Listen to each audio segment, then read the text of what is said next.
Muito bem, amigos do Notícias Agrícolas, de volta com vocês para esse momento prazeroso, útil e eficaz que é conversar com Paulo Roberto Nicola, empresário e produtor rural de Santiago, lá no Rio Grande do Sul, que está com a nossa constância aqui semanal de falar para os produtores as suas experiências sobre como controlar as contas dentro da propriedade, o gerenciamento de financeiro dentro da propriedade, item fundamental para a sobrevivência dos produtores.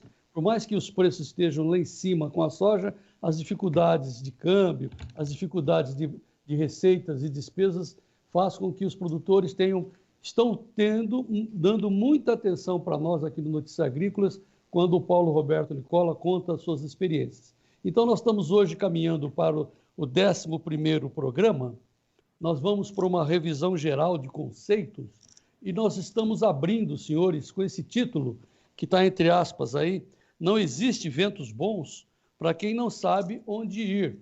Esse é um dilema histórico, é um dilema que Dante Alighieri começa a sua Divina Comédia com esse dilema: para onde vamos, para onde vai a humanidade? E no caso, Paulo Roberto Nicola também diz para os produtores: você precisa definir o que você quer para ter, né, tranquilidade e receitas e lucro na atividade de produção de soja, principalmente. Paulo Roberto Nicola, fiz uma boa abertura? Essa é a síntese? Perfeito, chefe, nota 10. Eu gosto. No comecinho não tirava 10, agora estou muito satisfeito que o meu professor está sempre ali dando 10. Mas então, Paulo... eu me divirto. Então, hoje nós vamos falar, sempre é um passo além, né? Hoje nós vamos falar não só para o para o investidor, mas essencialmente para o administrador, que já está sabendo das nossas propostas, que começa fazendo anotações, colocando esses dados na planilha, para a gente ter as referências e saber para onde a gente vai, né, Paulo? Conte aí. Exatamente, João. João, inclusive, realmente, eu sempre digo, não existem ventos bons para quem não sabe onde ir, né? Isso aí é só uma chamada para lembrar aos amigos que a nossa política de comercialização nos leva a um caminho seguro, tranquilo, não tranquilo, porque problemas e dificuldades sempre existem, né? O nosso objetivo é reduzir isso, né? É trabalhar com segurança, controlando as nossas médias de vendas, controlando as nossas despesas, né? Não arriscando ganhar um montão, mas evitando percas, né? Então, por que eu digo sempre não existe ventos bons? Se a gente tiver um tranquito, vai sempre, né? Quando vem um vento favorável como esse que nós estamos vivendo agora, com essa lucratividade muito boa da soja, nos leva lá adiante. E quando o vento está contra, a gente vai indo igual. Então, não corremos risco, né? E a nossa política, que nós vamos voltar a falar sobre ela hoje, que é o objetivo de toda essa bateria de programas que nós temos, é falar justamente sobre a política de comercialização de soja, que eu acho que já está bem claro o que é, né, João? Sim, que é sempre lucrar sempre com a soja, segundo o tema dos livros do Paulo Roberto Nicola. Aliás, deixa eu sempre dizer que está aqui o livro cheio de anotações, vocês podem ver que está cheio de anotações, porque eu leio, releio e nas conversas a gente anota tudo. Então, o Paulo Roberto fez esse livro, Lucre Sempre com a Soja, tudo certinho aí, e também fez outro, A Lógica da Economia Rural, livros estes que você pode baixar gratuitamente, desde que você acesse o site do Paulo, que é economiarural.com.br. Vá lá, www.economiarural, uma palavra só.com.br. Tem 2 PDFs, você clica em cima, os 2 livros descem para você ler, anotar, criticar, analisar, difundir e aprender, né, Paulo? Certamente, meu professor, tá perfeito. Mas então, hoje é dia de revisão geral, porque nós prometemos aos nossos amigos que nós iríamos dar dicas de comercialização. Que dicas são essas e começa por onde? Tá, João, é o seguinte, ó, o que acontece? Eu falei já várias vezes aqui que a cada 3, 4 anos eu olho caixinha da atividade, né? Eu acho que já ficou claro para todos os nossos administradores que eu tenho caixa da atividade e tenho aquele lucro bruto de onde eu tiro as minhas despesas sem botar a mão no caixa da atividade, tá? E como eu digo sempre, a cada 3, 4 anos eu olho e tenho um lucro bruto lá que eu considero um prêmio, né? Por eu ter uma estruturação financeira. Então, hoje o meu objetivo, João, é deixar claro o que seria uma estruturação financeira, né? E os macetes que existem para te ter aquela lucratividade extra. Porque como nós vimos, ó, se nós fizer a coisinha certinha, como nós vimos até agora, nós teremos aqueles nossos 6.000 sacas de soja de lucro bruto, né? Passando aquelas pedrinhas todas que nós comentamos, que é a comercialização, que é juros pagos, dificuldades do dia a dia, que nós já falamos bastante do produtor rural, né? Então, vamos só parar para pensar numa coisinha aqui, João. Nós vamos falar daquela nossa pizza, tá? Que 50% dela nós travamos. Então, se nós pensamos em colher 20.000 sacas de soja, 10.000 sacas de soja nós travamos para maio de 21, né? Para garantir o custo da lavoura, certo? E tem aquela parcela de 25% que nós estamos lembrados, que era para pagar as despesas existentes em sacas de soja, tá? Então, hoje, eu quero comentar algumas coisinhas, ó, João. Vamos Paulo, imaginar... Posso fazer só um adendozinho? Faça, mestre. São 3 adendos. Então, para quem está chegando agora, sempre tem, né, os novos acompanhantes da nossa jornada, Paulo, e a gente precisa explicar o que estamos fazendo. Nós já evoluímos, estamos no 11º depoimento do Paulo, depoimento exemplar. Para quem tiver dúvidas e quiser nos acompanhar, como está on demand, você pode rever as outras matérias, indo no menu do Notícias Agrícolas, lá está escrito especiais, você clica em cima e vai encontrar esse título aqui, ó, Lucre Sempre com a Soja, que é o título do livro do Paulo, e tem todas as matérias numa página só, exclusiva para você ler, rever e tal. Aí depois você pega o nosso bonde aqui. Essa é a primeira coisa. A segunda, quando o Paulo se refere, ele se refere a uma planilha que nós já estamos colocando embaixo, está aqui colocada embaixo da nossa gravação para você acompanhar os dados, né? E quando ele fala em pizza, ou seja, metade dos custos é para atividade, né, Paulo? Exatamente. 25% para os custos fixos e os outros 25%, que é o objetivo, que é o lucro total. Aí ele vai falar sobre isso. Certo, professor? Certo, meu irmão. Vou só complementar para melhorar um pouquinho mais. Nota 11, então? Tá bom. João, eu vou precisar que os amigos produtores que estão nos escutando exercitem o seguinte. Façamos de conta que nós estamos em maio de 2021, acabamos de colher a nossa safra, pagamos as contas, fomos felizes e nos sobrou o lucro bruto de 6.000 sacas de soja. Maravilha. Bom, tá? Gostei. Posso dizer que isso está entendido? Eu esfreguei as mãos aqui de contentamento. Tá. Vamos lá. Então, nós vamos começar agora a fazer o seguinte, nós começamos lá atrás, na primeira entrevista, na segunda entrevista, planejando para frente. Agora vamos imaginar por um momento, João, que nós acabamos de realizar os nossos planos e eu tenho em mãos 6.000 sacas de soja. Então, agora vamos fazer algumas reflexõezinhas, João, que vão me ajudar a aumentar meu lucro e me dar a garantia para que eu sempre tenha um vento favorável, tá? Eu estou com meus 6.000 sacas de soja, João. Qual é a melhor maneira que eu tenho de garantir, tá, que o câmbio não vai me atrapalhar na próxima safra? Tá? O que eu faço? Eu guardo sempre um pouco de soja, João. Eu não vendo todo esse soja. Antes eu não vendia para garantir que eu ia conseguir cumprir o contrato, né? E, João, eu guardo pelo seguinte, ó, o soja é dolarizado, né? E automaticamente os insumos também são dolarizados, tá? Então, se disparar o dólar para a safra seguinte e eu tiver um pouco de soja, esse soja tranquilamente vai acompanhar o aumento de preço dos insumos. Então, dá para colocar aquela planilha que nós temos aí com aquela parte superior para nós analisarmos aquelas nossas despesas ali em insumo, João? Ok? O Renan, que é o nosso diretor, está subindo a planilha aí. Ok, Renan? Vamos em frente.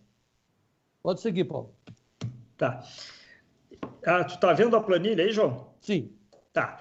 Toda essa parte de cima aí, até tu chegar nos 750 mil ali, são insumos, né? Tá. Isso aí tudo, João, acompanha o aumento de preço, acompanha a variação do dólar.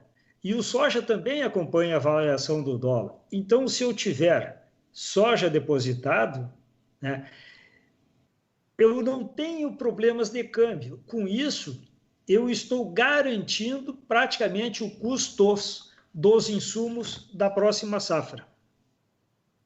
Conseguiu entender, João? Sim. Pode tirar a planilha ou deixar ela presente? Não, deixa a planilha que eu só vou fazer mais um contato com a planilha para não precisar voltar daqui a pouco. Sim, tá. Tá? Eu vou antecipar uma coisinha só, ó, João. Essa planilha, a importância dessa planilha que nós vamos ver ali, ó. Você está vendo que todos os produtos comprados na safra passada, porque agora não sei o maio, consta o preço ali, João? Sim. Tá. Então, quando eu for comprar, porque eu já colhi, estou em maio, certo? Sim. Então, eu vou começar a ver agora quais as empresas que têm produto sobrando, né? Eu tenho nessa planilha quanto eu paguei, João. Então, todos os produtos que tiver para mim comprar, que sobraram, e eu tenho um pouco de liquidez, porque eu estou ali com 6 mil sacas de soja que me sobraram, né? Esse preço que eu paguei ano passado serve de referência para as compras do ano que vem. Isso é uma ferramenta espetacular e mostra, João, a necessidade de se ter à mão uma planilha dessas, porque ali está a quantidade de produtos que eu vou precisar no próximo ano, tá? Então, eu olhei para trás, eu vi que tal ano eu gastei tantos litros, ano passado gastei tanto litro, eu sei que no ano que vem vou gastar a mesma coisa. Podemos voltar agora, Paulo? Oi? Podemos voltar, tirar a planilha e voltar a conversa? Podemos tirar a planilha. Não, né? só mais um minutinho com a planilha aí, João. Tá. Olha aqui, ó, você tem que observar o seguinte aí, ó. Nós temos os quantitativos que nós vamos precisar para o próximo ano, aí nessa planilha. Sim. Porque nós já corrigimos aí, tá? E nós temos os preços que nós pagamos. Então, João, eu sempre, se eu tive uma lucratividade boa em sacas de soja esse ano, e eu já tenho o domínio do que eu faturo, tá? E eu já tenho mais ou menos o orçamento de quanto eu vou gastar, aqueles produtos que estão com preço igual, ou as lojas, os vendedores, deram uma reduzida no preço para poder se livrar do estoque, que normalmente acontece isso, eu consigo comprar com 10, 15% mais barato do que está aí, né? Eu uso aquela minha liquidez que eu tenho e já começo a comprar agora, em maio de 21, esses produtos. Entendido, meu amigo João? Claro, é um comparativo mais óbvio, né? Você anotou, é aquilo que a gente fala, pode até anotar num pão, no papel de pão, não tem problema. Mas Isso, lança na planilha, aí no dia certo você compara. Que moleza. Então pode tirar a planilha agora. Muito bem, tá aí. Estamos juntos. Tá. Então, tu viste, João, a importância que é tu teres o controle, tudo isso aí é uma ferramenta que vai te auxiliar extremamente na hora de tu administrar tuas compras, né? Porque você tem, novamente repetindo, você tem o quantitativo, né? E você tem também os preços para comparação de um ano com o outro. João, hoje mesmo, para você ter ideia, eu fui olhar as planilhas passadas minhas que eu tenho e os adubos, a variação dos adubos foram muito pequena ao longo dos últimos 3 anos, João. De 3 anos para cá, o adubo não aumentou 10%, tá? E o dólar chegou a aumentar 40%. Por falar nisso, vou aproveitar a oportunidade do adubo. Te lembra que eu te falei da complicação que eu acho a questão da paridade adubo para o preço da soja? Sim, ok. Tá. Veja bem, eu não estou criticando fábrica de adubo nenhuma, até pelo contrário, fazem 3 anos que o adubo está se mantendo, aumentou 10% deixa eu ver, 19, 18, 17, de 2017 para cá aumentou 10, 12, 15% no máximo o adubo. O soja quanto aumentou por cento, João? Nossa, segundo o PAB, 1,3, é isso? Não, o soja, o PAB não é isso. O soja está com 30% de sobrevalorização. Quer dizer, ele já aumentou uns 20% e ele está com mais 30% de sobrevalorização. O soja aumentou 40%, 50%, 60% nesses últimos 3 anos, João. Tá? E o adubo aumentou em torno de 15%, aumentou bem menos até. Se bem que lá em 2016 o adubo teve um aumento de 43% num ano, né? Mas o fato é o seguinte, se o adubo aumenta 15% e o soja chegou a aumentar, vou botar 45%, como é que eu vou fazer paridade de um ano para outro se os dois andam assim, né? Então a paridade me parece, João, um argumento de venda, e eu entendo por quê. Na minha maneira de entender, as fábricas não passam um ano produzindo adubo, né? Quando se aproxima a safra, eles devem começar a produzir adubo e começam a querer descarregar os adubos para revenda. Até porque não tem como distribuir adubo para o Brasil inteiro um mês só do ano, né? Então a fábrica começa a produzir adubo, tem super estoque e precisa vender. E na minha maneira de entender, é nesse momento que começam a falar de paridade de preço. Não estou dizendo que adubo subiu mais ou subiu menos. Eu estou dizendo que isso aí é uma maneira de forçar a venda, às vezes, num momento que não é adequado ao produtor. Como nós falamos lá no início, João, ele deve garantir o custo da lavoura dele numa única operação, né? O momento de travar o preço é quando ele vê o custo da lavoura dele em sacas de soja por hectare, né? Você lembra que eu preencho toda aquela planilha minha? Eu tenho custo total da lavoura no final e fico acompanhando o preço do mercado futuro.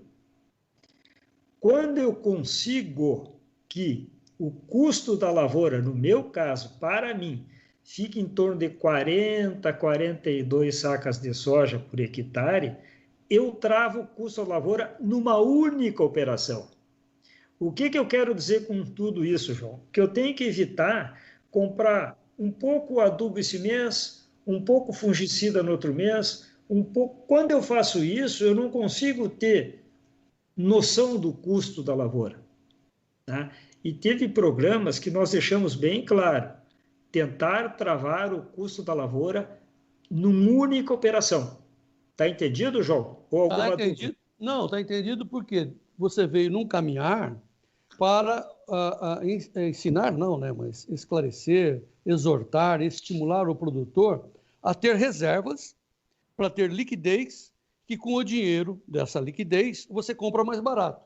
Agora você está dizendo, tem que comprar numa única vez e no momento em que os preços estão favoráveis em relação ao custo, principalmente. Você tem o preço da soja lá em cima, aí você vê o custo que você está executando. Com o dinheiro na mão e, vamos dizer assim, no contrapé do mercado, você compra mais barato. Acho que é isso, né, Paulo? Exatamente isso, meu professor. E agora eu também vou aproveitar e e expor um pensamento meu, ó, João, como administrador, e isso me ensinou muito na vida, tá? Quando nós falamos aqui a primeira vez que nós comemoramos aqui, é que o soja estava com um valor futuro de R$ 100 e nós fechamos e mostramos os benefícios. Você se lembra a quantia de pessoas que se incomodou porque tinha vendido soja a R$ 80? Não, mas hoje que a situação está se aflorando cada vez mais com essa soja lá em cima. Então, o que eu quero chamar atenção para isso, ó, João? Quem reclamou que tinha vendido soja a R$ 80, e aí é que vem o meu raciocínio, ó. Vamos supor, se ele travou a R$ 80, João, o que eu penso? Ó? Quando você faz um negócio com os pés no chão, com conhecimento, você, naquele momento, tem uma bateria de informações.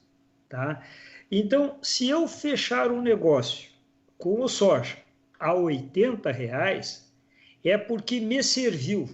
Eu tenho os controles das minhas despesas, eu tenho controle das minhas receitas e eu quero ganhar aqueles 13, 14 sacas de soja por hectare. No mínimo 12, certo? Então, se eu fechar o negócio a 80 e obtiver esse ganho, eu não posso olhar para frente e achar que eu perdi porque o soja foi a 100. Porque lá na frente eu não tenho como vivenciar esse momento. Mudou as condições, mudou tudo, todas a base de dados que eu usava. Tá? Então, se o soja foi a 100, eu tenho que ficar faceiro com os outros que ganharam a mais, mas eu não posso pensar que eu perdi se eu tinha dados e fiz um bom negócio. Né? Chama atenção. Qual é o problema? É eu vender a 80 sem ter noção dos meus custos. Bom, aí eu posso me arrepender amanhã depois. Claro, porque aí você não está aproveitando os ventos bons, né? Se você não sabe como é que você vai lucrar, você não anotou, você não sabe sua despesa, como é que você vai saber da sua receita? É isso, Paulo? Exatamente isso aí. Isso aí é importante, ó, João, porque eu tenho que trabalhar com intervalos. Eu caminhar esperando que o soja vai melhorar, eu considero o seguinte, ó, no momento que o custo da lavoura é aceitável, né, eu tenho que fechar o negócio. Não interessa se o soja está 80, está 90 ou está 100, eu tenho que fechar o negócio. Né? Aí eu garanti o custo da minha lavoura. Se o soja aumentou de preço, ótimo, vão bater palmas e torcer que os outros ganhem mais. Mas eu não errei o negócio. Né? Por que eu não erro o negócio? Porque na hora que eu vendi o soja por um determinado valor, eu tinha uma bateria de dados disponível naquele momento, que eu não posso comparar uma decisão minha daqui a 30 dias. Então, eu só quero chamar a atenção disso. Na hora de vender o soja, é necessário que eu tenha noção dos meus custos. Para você saber, claro, para você saber a diferença entre lucro e perda, né? Óbvio. Sim, ou seja, sim.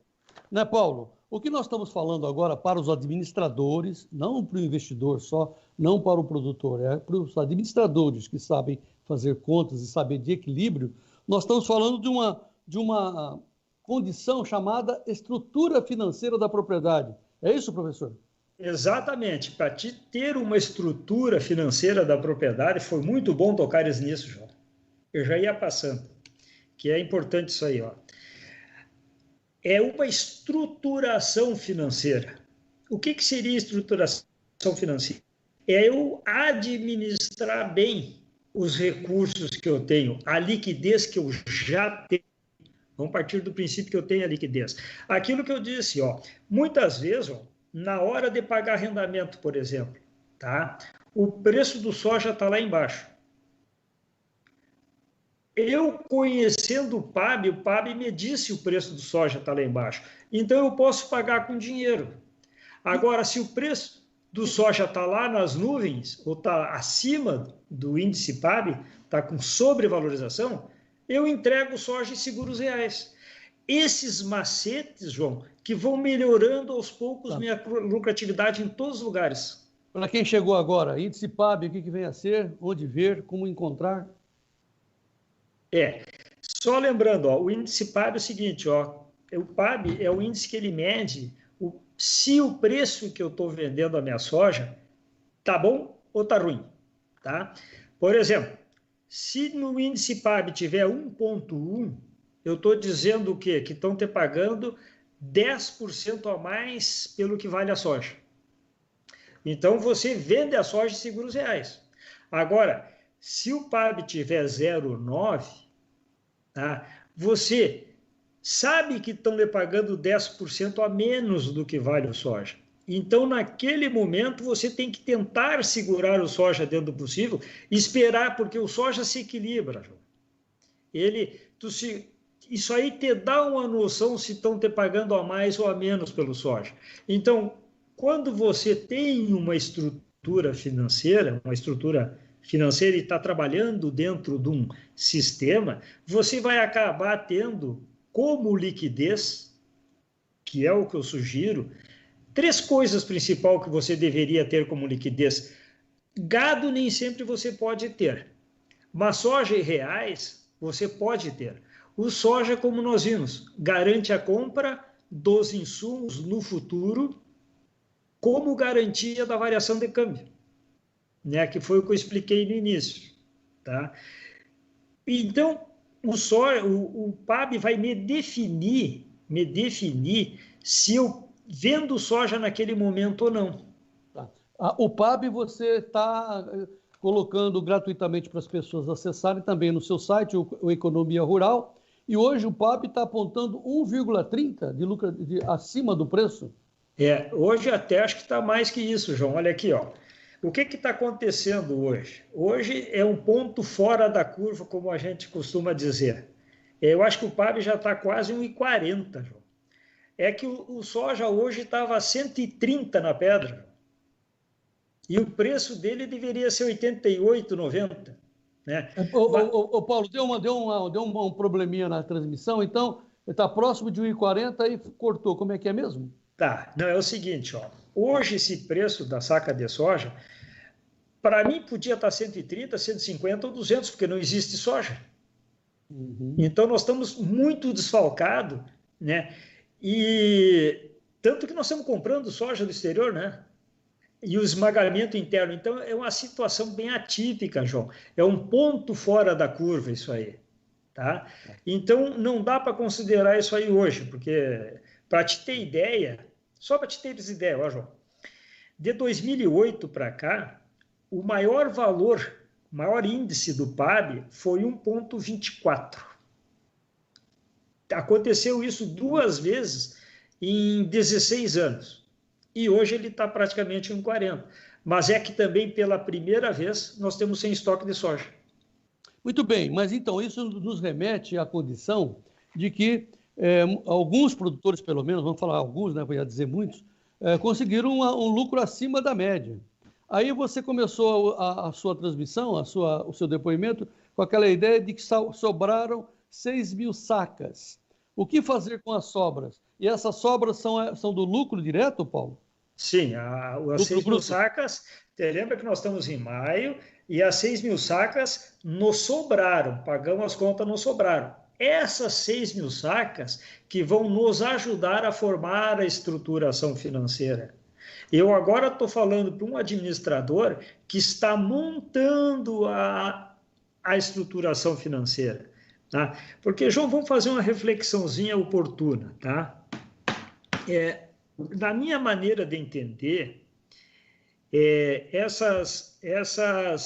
esse planejamento nosso aí, ó, nós chegamos à conclusão que o custo para formar essa lavoura de 500 sacos foram 17 mil sacas, não foi? Não, 24 mil sacas.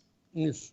Tá? Nós íamos colher 24 mil sacas e nós íamos gastar 17 mil sacas. É isso? Isso. Tá. Nós íamos gastar 17 mil sacas. João, eu preciso de uma liquidez total para conseguir ter todos os meus benefícios de um volume equivalente a 10 mil sacas. nesse caso dessa lavoura, em torno de R$ 1.000.000, tá? Mas como é que a gente forma a estruturação financeira? Ó? Eu vou precisar, para montar o custo da minha lavoura, R$ 1.000.000. Aonde eu vou sacar esse dinheiro, João? Aonde eu vou tirar esse R$ 1.000.000?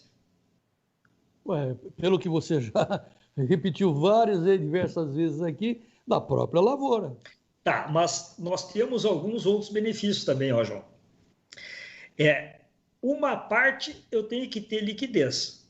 Mas lembra que nós falamos que a primeira fonte de recursos nossos é o financiamento bancário a juros bancários? Sim. Tá. Ok. Te lembra que nós temos na nossa planilha lá um campo que nós podemos pagar até 4% de juro para nós obtermos essa lucratividade? Tá. Então, se eu conseguir um financiamento no banco, por exemplo, de R$ 500.000 a juros bancários, já vai ficar me faltando só 500 mil para tocar a lavoura. Então, na realidade, eu precisaria de recursos meus de 500 mil e financiar mais 500. Bom, agora tem uma coisa muito individual aí, né, João? Do limite que eu tenho lá no banco. Se eu pegar aquele R$ 1.000.000 do banco emprestado e pagar os 4%, eu consigo administrar toda a minha lavoura praticamente sem dinheiro meu.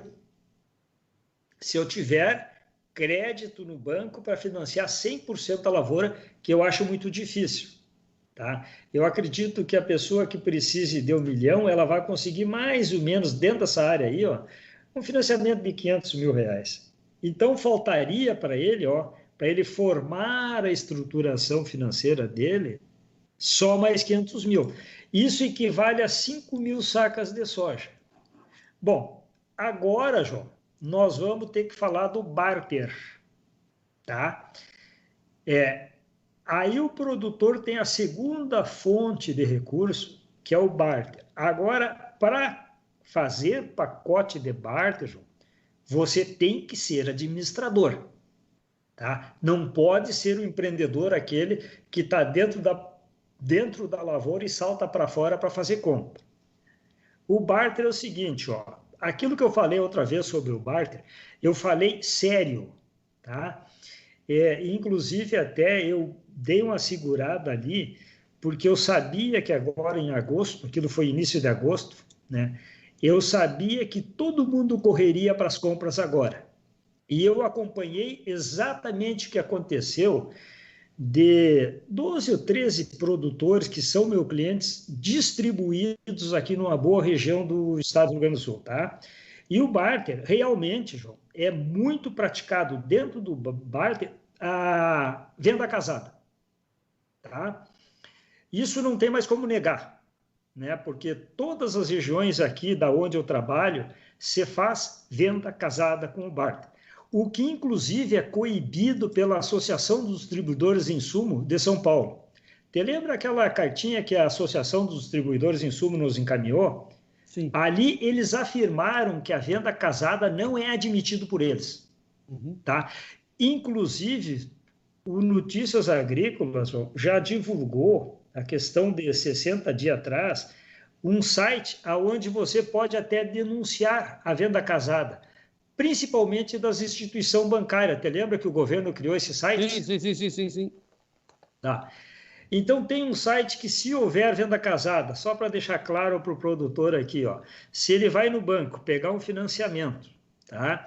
E o gerente pede para deixar aplicado uma parte do dinheiro, ou o gerente pede para fazer um seguro de vida, ou quer, né, vender um título de capitalização, tudo isso se chama venda casada. O produtor pode entrar naquele site ali, disponível, colocar o que aconteceu, ele vai continuar anônimo, porém, as autoridades vão tomar medidas coletivas. A pessoa vai ficar anônima, não vai ter problema nenhum. Eu simplesmente estou dando um caminho aqui, João. Dando não, esse caminho já existe, tá? Que você deixou no seu site aí, nas páginas principais, um bom período de tempo. A venda casada, ela é coibida, ela não é legal, João, tá? Hoje mesmo está acontecendo o seguinte, ó, João. Hoje, por exemplo, o Paraquat está em vias de extinção, né? Porque já está praticamente decidido que ele vai ser barrada a utilização dele dentro do território nacional. Então, se você precisar comprar um Paraquat hoje, 70%, 80% das lojas vão dizer assim, não, eu posso te vender, mas tu vai ter que comprar esse outro produto de mim aqui. Isso é venda caçada, tá? Então, o que é a orientação legal de tudo isso? É o agrônomo. O agrônomo vai montar o seu pacote, tá? O agrônomo vai montar o seu pacote e você vai tentar fazer barter dentro daquele pacote ali. Então, você vai levar o que você quer comprar, as quantidades definidas e os produtos definidos, tá? E você também tem que saber, produtor, e aqui que está, tem que saber o custo individual de cada produto desses. Né? Usa a planilha.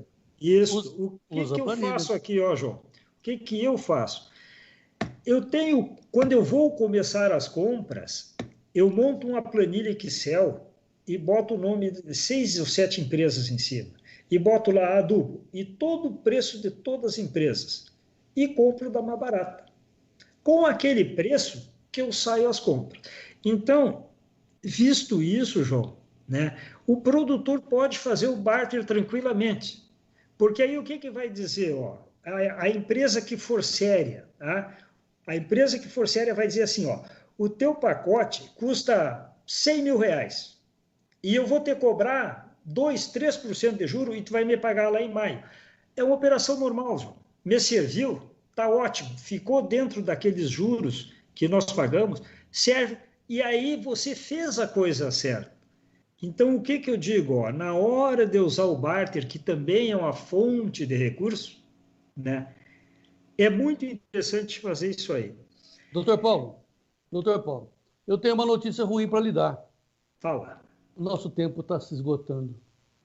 E você não falou nem um pouco ainda do que você propôs, quer dizer, falou 1/10 de tudo.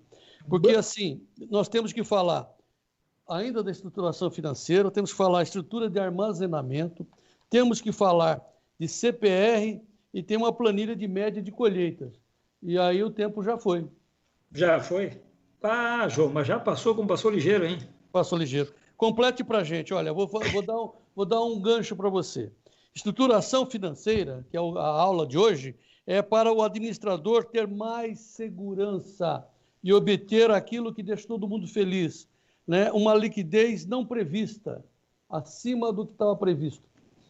É uma judiaria, João, porque realmente, ó, o que nós estamos falando aqui, ó, é os artifícios, cuidados que pode notar, nós estamos cruzando por cima das pedrinhas, tá? Estamos montando a nossa estruturação financeira e nós vamos parar aqui então, pensando que nós temos, vai ser a sequência no próximo programa, que nós temos as fontes de recursos, que nós temos bancos, nós temos o barter, nós vamos falar da CPR e nós vamos falar da nossa liquidez. O que eu quero mostrar com isso, ó, João? Que tu não precisa ter grandes volumes de dinheiro para conseguir aqueles 6 mil sacas de lucro bruto, né? O que nós precisamos é desviar dessas pedrinhas e encontrar fontes de recursos saudáveis, fontes de recursos que nos permitam ficar dentro daquele juro programado, que nós vamos detalhar isso, então, no próximo programa. Tá, meu amigo João? Combinadíssimo. Então, nós estamos falando de estruturação financeira, depois nós vamos falar de estruturação de armazenamento, claro que passando pelo barter, que é fonte de recursos para o financiamento. E vamos terminar com CPR. Assunto não falta para a próxima edição do nosso encontro sobre ajuda, vamos dizer assim, mas é um encontro sobre administração financeira dentro das propriedades, com o Paulo Roberto Nicola, a quem a gente agradece e pedimos desculpas, né, porque temos um tempo aqui de edição. Ok, Paulo? Ok, meu amigo João. E só para resumir, ó, João, qual é? Eu vou dar o meu objetivo futuro e o dia que eu vou parar com o programa, certo?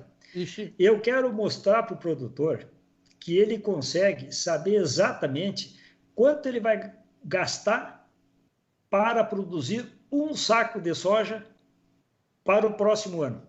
Então, hoje eu tenho condições de calcular quanto eu vou gastar em reais para produzir um saco de soja lá na frente. Esse é o meu objetivo final, João. Eu acho que esse é o pulo do gato. Pelo que a gente tem ainda para tratar, serão pelo menos mais os 2 programas. Mas vamos em frente. Espero todo mundo, né? Esperamos, né, Paulo? Todo mundo aqui de volta a partir de sábado, que é o dia que a gente posta, né, distribui e veicula os ensinamentos, né, de Paulo Roberto Nicola para todos nós. Obrigado, doutor Paulo. Vamos em frente. Chegaremos lá, meu amigo João. Um abraço a todos, amigos, agricultores, agrônomos e ao amigo. Bom fim de semana, mestre. Muito bem. Bom final de semana a todos vocês também. Aproveitem todas as informações dos nossos Notícias Agrícolas para que o senhor e a senhora continuem sendo os produtores rurais, mas bem informados do meu Brasil. Viva o nosso Brasil e vamos em frente.